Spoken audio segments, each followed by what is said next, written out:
Magandang umaga, Philippine Air Force. Narito ang magiging lagay at taya ng panahon ngayong linggo at sa mga susunod na araw. Sa kasalukuyan, may minomonitor tayong low pressure area sa loob ng Philippine Area of Responsibility. Kaninang alas 3 ng umaga, ito'y huling namataan sa layong 210 km silangang bahagi ng General Santos City.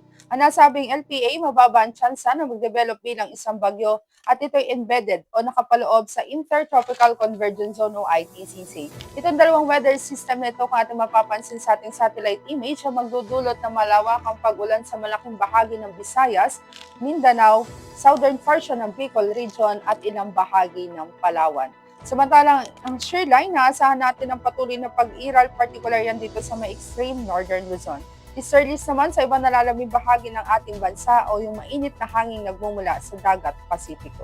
Para naman sa magiging lagay at taya ng panahon ngayong araw, aasahan natin ang patuloy na maulap na kalangitan na may kalat-kalat na pag-ulan, pagkidlat at pagkulog dito sa Palawan at Kalayaan Island, dulot yan ng ITCZ. At dito naman sa may Bicol Region, particular niyan sa may southern portion, aasahan din natin ngayong araw ang maulap na kalangitan na may kalat-kalat na pag-ulan, pagkidlat at pagkulog. Ang Metro Manila at ibang nalalabing bahagi ng Luzon, aasahan naman natin ang bahagyang maulap hanggang sa maulap na kalangitan. Ngunit di natin inaalis sa mga posibilidad ng mga pulupulong pag-ulan na kuminsan ay may pagkidlat at pagkulog, lalo na yan sa dakong hapon o gabi.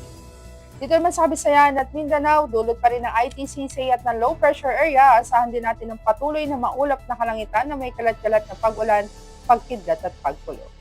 Para naman sa magiging lagay at taya ng panahon sa mga susunod na araw, bukas, aasahan natin dito sa Metro Manila, ang maulap na kalangitan na may kalat-kalat na pag-ulan, pagkidlat at pagkulog, dulot yan ng easterlies at may gradual na pagganda muli ng panahon pagsapit ng araw ng Martes. Ganon din ang aasahan natin dito sa Cavite, maging sa Angeles at sa Lipa.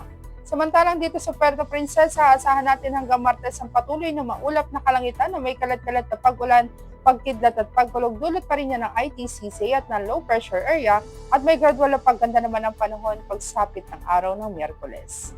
Ganun din ang aasahan natin dito sa may Kalayaan Island. Samantalang dito naman sa may Lapu-Lapu, bukas aasahan natin ang patuloy na maulap na kalangitan na may kalat-kalat na pag-ulan, pagkidlat at pagkulog. May gradual na pagganda rin ng panahon pagsapit ng araw ng Martes. Dito naman sa Davao, aasahan na natin may gradual na pagganda na ng panahon sa mga susunod na araw, bahagyang maulap hanggang sa maulap na kalangitan.